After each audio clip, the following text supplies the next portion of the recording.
So that Scott Bisro Scott so that রাষ্ট্রীয় সঙ্গীত শুরু কর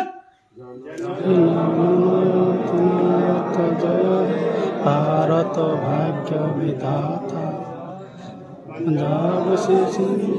गुजरात कर्नाटक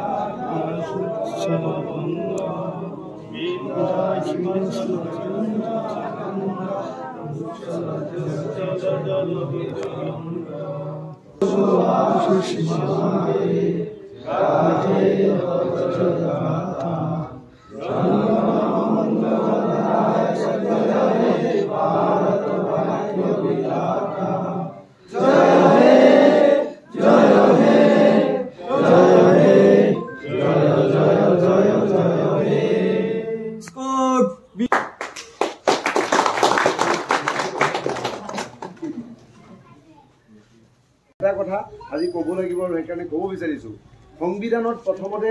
প্ৰথম শাৰীটো কি আছে উই দ্য পিপল অফ ইণ্ডিয়া তাত নাই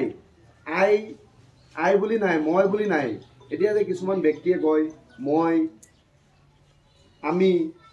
তাৰ মাজত ডিফাৰেঞ্চ আছে আমিয়ে ইউনিয়ন অফ ষ্টেট যিটো ইণ্টিগ্ৰিটি অফ নেশ্যন যে সকলো মানুহ একেলগে ভাতৃত্ববোধ আৰু এটা বান্ধোন যিটো আগতে আজি প্ৰায় শুনা যায় যে ৰাষ্ট্ৰবাদৰ সংজ্ঞা কি মহাত্মা গান্ধী নেহেৰু আজাদে ৰাষ্ট্ৰবাদৰ সংজ্ঞা কি দিছিল ৰাষ্ট্ৰবাদৰ সংজ্ঞা দিছিলে যে ভাতৃত্ববোধ ধৰ্মনিৰপেক্ষ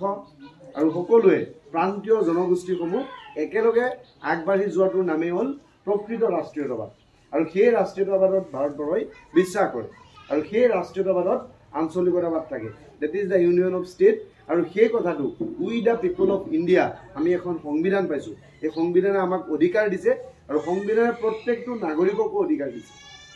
গতিকে মই মহচিন খান ডাঙৰীয়াক মই এটা আহ্বান ৰাখিম আজি এই মঞ্চতে যে আপুনি যদি কোনোবা দিন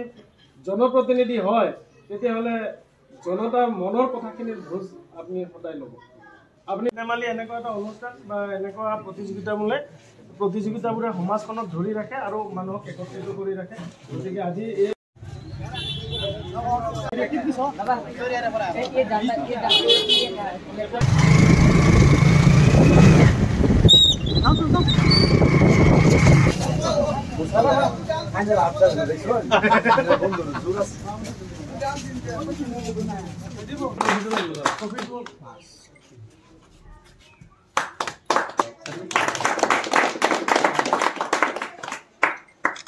পৰহি